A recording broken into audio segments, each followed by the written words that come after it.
வணக்கம் and welcome to SpiceandBuds. இன்றைக்கி நம்ம பார்க்க போகிற ரெசிபி 1980s நார்த் அமெரிக்காவில் ஹை கிளாஸ் ரெஸ்டாரண்ட்டில் மட்டுமே கிடைச்ச ஒரு டிஷ், ஃப்ரைட் காலமாரி, அதாவது பொரிச்ச கனவ மீன். வாங்க எப்படி செய்கிறதுன்னு பார்க்கலாம். இதுக்காக நான் ஒரு 250 கிராம் கனவ மீன் க்ளீன் பண்ணி வாஷ் பண்ணி எடுத்து வச்சுருக்கேன். இதை சின்ன சின்ன ரிங்ஸாக கட் பண்ண போகிறோம்.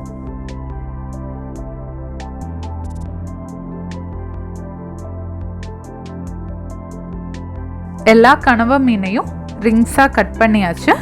அடுத்ததாக கட் பண்ணி வச்ச கனவ மீனை ஒரு ஃப்ளவர் மிக்சர் ரெடி பண்ணி அதில் கோட் பண்ணி எடுக்கணும். இதுக்காக ஒரு பவுலில் 1 கப் மைதா, 1/2 டீஸ்பூன் சிவப்பு மிளகாய் தூள்,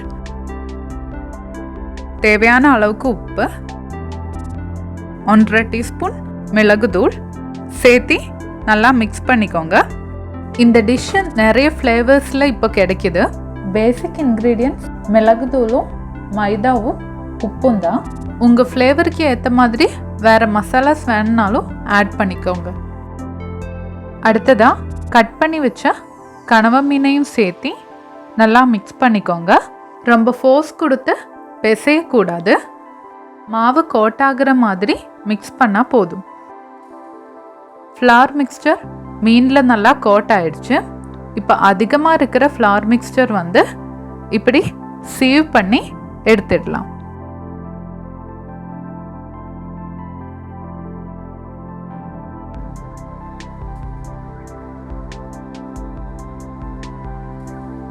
அடுத்ததாக இதை ஃப்ரை பண்ணி எடுக்க போகிறோம். அதுக்காக அடுப்பில் ஒரு பேன் வச்சு தேவையான அளவுக்கு எண்ணெய் ஊற்றி சூடு பண்ணிக்கலாம். எண்ணெய் சூடாயிடுச்சு. இப்போ இதில் கட் பண்ணி வச்ச கனவையை சேர்த்து ஃப்ரை பண்ணிக்கலாம். மாவு கோட் பண்ணதுக்கப்புறம் இது ரொம்ப நேரம் வச்சுக்கக்கூடாது. உடனே ஃப்ரை பண்ணி எடுத்துக்கணும். இல்லைன்னா அந்த கிறிஸ்பினஸ் கிடைக்காது. மாவும் ஒட்டிக்க ஸ்டார்ட் பண்ணிடும். ஒரு 1.5 நிமிஷத்துல இருந்து 2 நிமிஷத்துக்குள்ளவே இது குக் ஆகிடும்.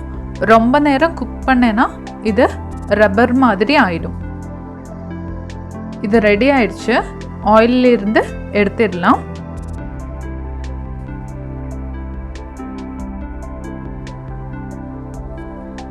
இந்த மாதிரி எல்லா மீனையும் ஃப்ரை பண்ணி எடுத்துக்கணும்.